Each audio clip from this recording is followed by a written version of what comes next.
I'm Sherman Cooper. I was raised up in Coldwater, Mississippi. I think in '64, I decided to go to California and was going to stay. I guess I was kind of a hippie. When I got to California, I cut on one of the major FM stations, and who did I hear but Fred McDowell from Como, Mississippi, and I said, I don't believe this. They said on the radio his new album was out on Play No Rock and Roll. So I went to a major record shop, and there it was, right on the front window. I mean, it was a hot-selling album. Got back, first thing I did, I went out to the studio. I said, Fred, you won't believe what I got. And I held it up, and he said, oh, I've got some of those.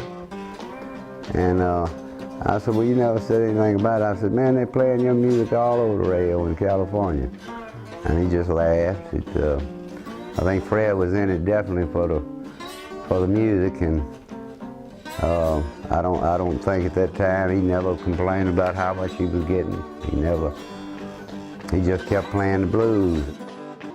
When I would go to the early picnics back in the '60s, but they had them way before that, but the earliest I went to was in the early '60s. Fred McDowell and Rainey Burnett, some of the old guys, and maybe R.L. Burnside would come out and play at the picnic, but mostly all night long it was a drum and fight, all night long. Lots of people danced, and lots of people drank corn whiskey, and then you'd look over in the bushes, you'd see 10 or 15 people over there rolling dice. They were cooking hogs in a hole in the ground, and they didn't use charcoal. They had hickory that they had cut and burned and made their own coals, and they had a piece of tin laying down in the hole.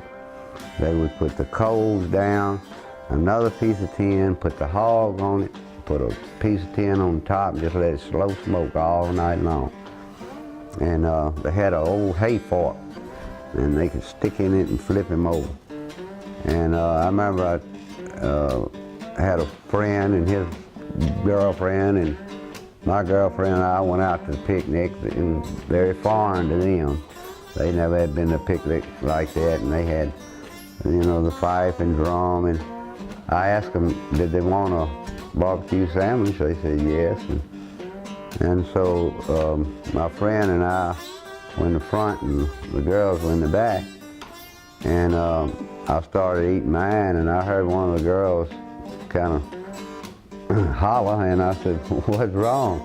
She said, look, they put it on light bread, and there was pig hair sticking up through the bread. It looked like a paintbrush sticking up through the bread. I can't eat this, and I ate mine. I think my buddy did, but the girls couldn't eat it. But that just, I guess, just didn't get the hair off the hog.